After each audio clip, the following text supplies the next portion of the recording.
Already 7 KG ওজন আমার কমে গেছে। এখন আমি মানে এত শুকাইছি। তো কি অবস্থা সবার, কেমন আছেন? তো প্যাটেল কটনের একটা ড্রেস পরে আসছি। তো আমি আসলে সকাল থেকে কিছু খাই নাই, তো খুব কিছু খাই নাই বলতে একটা মিটিংয়ে গেছিলাম, সেখানে 2-3 পিস আনারস খাইছি, মানে ছোটো ছোটো পিস। পানি খাওয়া হয়নি, কিছুই খাওয়া হয়নি। তো ভাবলাম প্যাটেল কটনের ড্রেসটা আপনাদেরকে দেখাবো, তার আগে একটু খেয়ে নিই। সো অলরেডি আমি লেট, আমার একটা মিটিংয়ের জন্য লেট হয়ে গেছে। আমি ভাবছিলাম 2টার সময় লাইভে আসবো। আশা করি সবাই অনেক ভালো আছেন। আমি খুব সুন্দর একটা প্যাটেল কটনের ড্রেস পরে আসছি।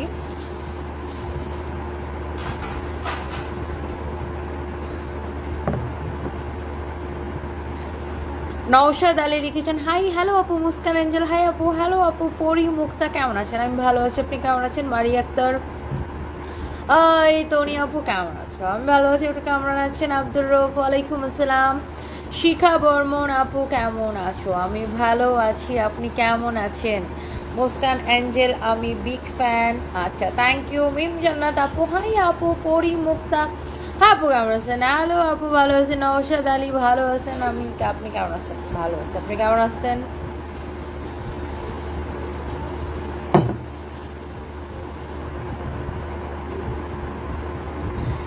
দেশটা খুললা দেখান, দেশটা খুলে দেখান।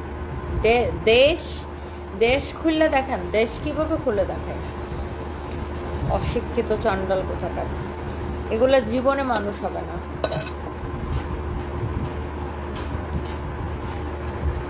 এখন দেখছেন নোংরা কমেন্ট, শুধু নোংরা মানুষগুলা শুধু ওয়েস্টার্ন পড়লে যে নোংরা কমেন্ট করে তা না। আপনি যাই পড়বেন, যারা নোংরা মন মানসিকতার তারা সব কিছুতেই ভুল ধরবে। আপনি যদি বোরকাও পরে লাইভে আসেন, সে বোরকার মধ্যেও ভুল ধরবে। যারা নোংরা মন মানসিকতা তারা সব কিছুতে ভুল ধরবে।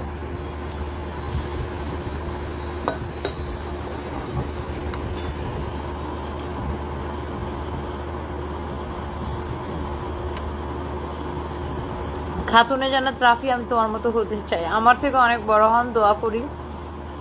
ওয়ালাইকুম আসসালাম। সানবি কেমন আছে? আনাহিতা ইসলাম সানবি ভালো আছে। সানবি গ্রামে গেছে ওর বাবার বাড়িতে বেড়াইতে।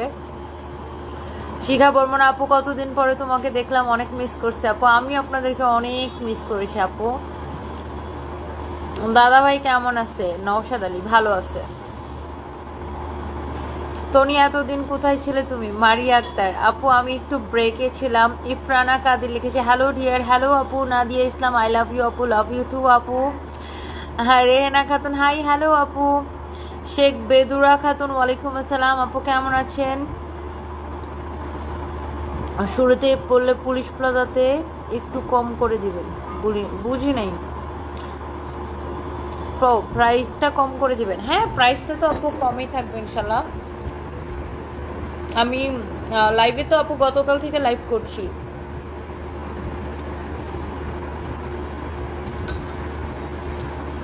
রাগিনী আপু লিখছে আগের মতো রেগুলার দেখতে চাই, লাভ ইউ সো মাচ আপনি। লাভ ইউ টু আপু, thank you so much. Diet chart দেন।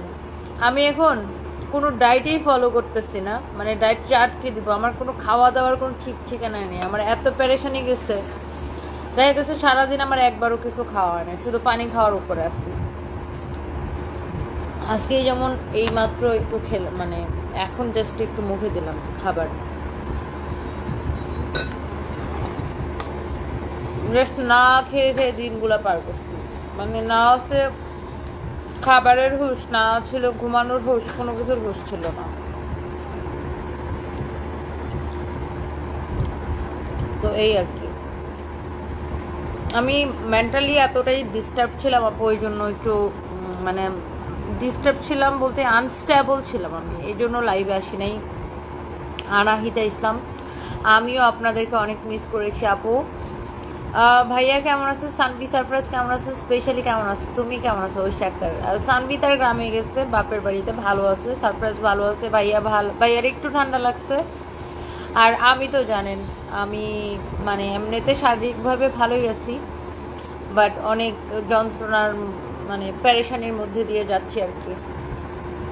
আসলে জীবনে আপস অ্যান্ড ডাউনস থাকে আপু, ভালো মন্দ সব কিছু মিলায় জীবন। তো এখন আমার খারাপ টাইম যাচ্ছে, এটাই আর কি।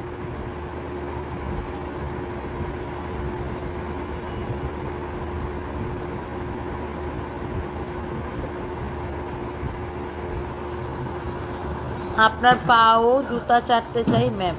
হোয়াট, কি লেগে এগুলা?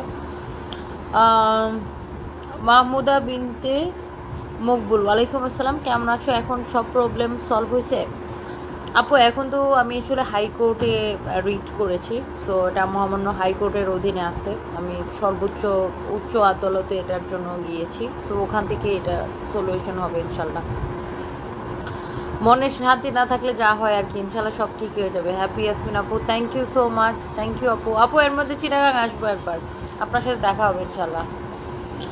ফার্স্ট টাইম কমেন্ট রিপ্লাই পেলাম না, থ্যাংক ইউ আপু। পরিমুক্তা, এই যে রিপ্লাই করে দিলাম আপু, কেমন আছেন? Thank you so much. Rami sir, আমার বিজনেস কেমন চলছে আপু? আমার বিজনেস তো আমি এতদিন বন্ধ করে রেখেছিলাম আমি নিজেই, মানে আমি কোনো কাজ করছিলাম না, বিকজ আমি মেন্টালি স্ট্যাবল ছিলাম না আপু কাজ করার মতো।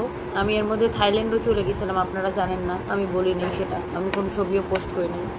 এর মধ্যে আমি অনেক দিন থাইল্যান্ডে ছিলাম। আমি যদি ছবি পোস্ট করতাম তাহলে হয়তো অনেকে এই ছবি নিয়ে ক্যাপশন লাগায়া রসালো নিউজ করতো যে দেশ ছেড়ে পালিয়ে গেছে সানভিজ বাইতনি, বা দেশ পলাতক সানভিজ বাইতনি, এরকম রসালো ক্যাপশন দিয়ে হয়তো অনেকে নিউজ করতো, বা অনেকে ব্লগ বানাইতো, অনেকে ভিডিও বানাইতো। এই সুযোগটা আমি কাউকে দিই নি, এই জন্য আমি থাইল্যান্ডে যে কোনো ছবি টবি পোস্ট করি নি। আমি জাস্ট আমি অসুস্থ হয়ে গেছিলাম মেন্টালি, মানে আমি নিজেকে স্ট্যাবল করার জন্য কয়টা দিন আমি মানে বাইরে ছিলাম, এই আর কি আপু। বাট আমি কোনো ছবি পোস্ট করি নাই।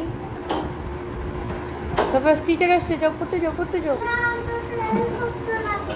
আচ্ছা হেলিকপ্টারটা নিয়ে যাও, তোকে আরেকটা হেলিকপ্টার কিনে দেবো না, ওগুলো বলো না, হেলিকপ্টার কিনে দেবো। যা কালার করো, কালার করো, টিচার এসছে দৌড়াও। বুঝছেন আপু, আমি এর মধ্যে থাইল্যান্ডে ছিলাম, আমি গেছিলাম সাথে আমার বান্ধবী পর্ষিয়াকে নিয়ে গেছিলাম, আর ওইদিকে আমার আরেকটা বান্ধবী থাকে দুবাই, আরবি, ও দুবাই থেকে থাইল্যান্ডে আসছিল। তো আমি একদমই মেন্টালি আনস্টেবল ছিলাম, অসুস্থ ছিলাম আমি মানসিকভাবে। সো এই সব কিছু মিলায়া তো আমি থাইল্যান্ডের কোনো ছবি বা কোনো কিছু বা ছবি তোলার মতো ওরকম মানসিক মেন্টাল স্ট্যাবিলিটিও আমার ছিল না, বা আমি মানে ছবি তোলার মতো ওরকম পজিশনেও আমি ছিলাম না। আর ইচ্ছা করেও আমি কোনো ছবি বা আপলোড কোনো কিছু দিই নাই, কারণ কিছু মানুষ তো জানেন আমার মানে শুধু চান্স খুঁজে কিভাবে আমাকে পচানো যায়।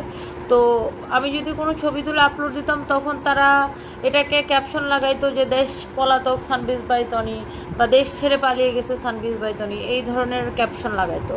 সো দ্যাটস ওয়াই আমি কোনো পোস্ট করি নাই। আমি ভাবছি যে দেশে এসে একবার হচ্ছে যে মানে বলবো সবাইকে।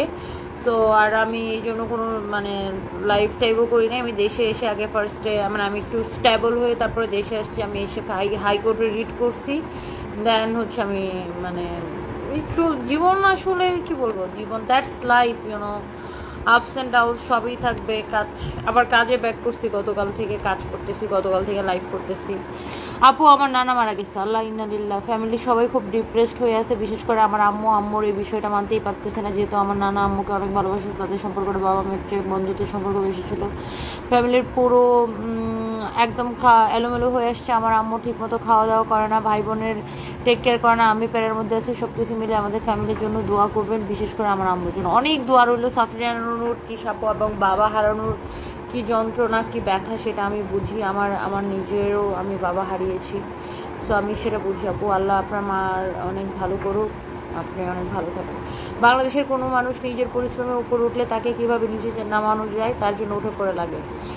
হ্যাঁ, তন্নি একদম। কিছু মানুষ আছে আপু আমাদের মতো, যারা হচ্ছে যে সেলফমেড মানুষ, সেলফমেড বা নিজেকে নিজে যে তৈরি মানে নিজেকে নিজে যে উপরে উঠেছে, নিজের চেষ্টায় যে উপরে উঠছে, আমাদের মতো এরকম সেলফমেড মানুষকে অনেক মানুষ নিতে পারে না আপু, সহ্য করতে পারে না। এরকম অনেক মানুষ আছে আপু আমাদের দেশে।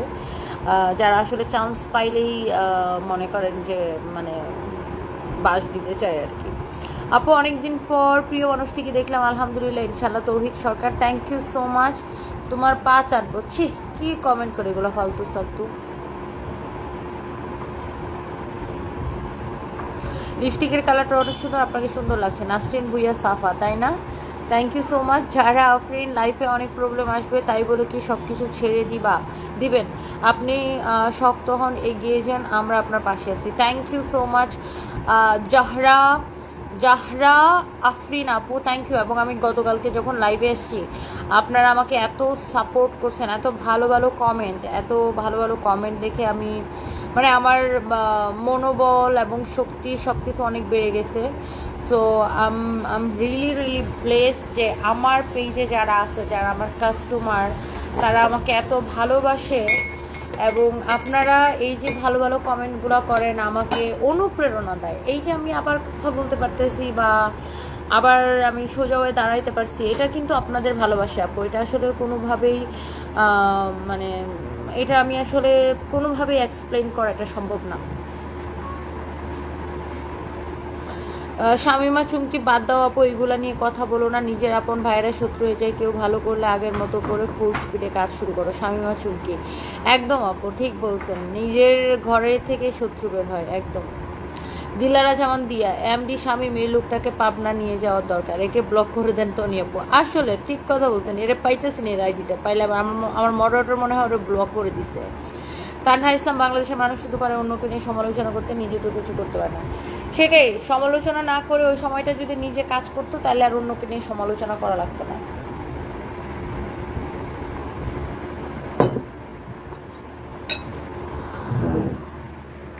আপু আমার ওজন একদম ধাম করে কমে গেছে। মানে আমার তো আসলে খাওয়া দাওয়ার কোনো ঠিক ছিল না, না ছিল ঘুমের কোনো কিছু কোনো ঠিক ছিল না। ইভেন আমি যে কয়টা দিন ব্যাংককে ছিলাম ওই কয়টা দিনও যে আমি খুব শান্তিতে ছিলাম তা কিন্তু না। আমি ঘুমাইতাম না, খাইতাম না। আমার বান্ধবীরা চিল্লাচিল্লি করতো কেন আমি ঘুমাই না, খাই না। কী করবো, আমার সারাক্ষণ মাথায় টেনশন।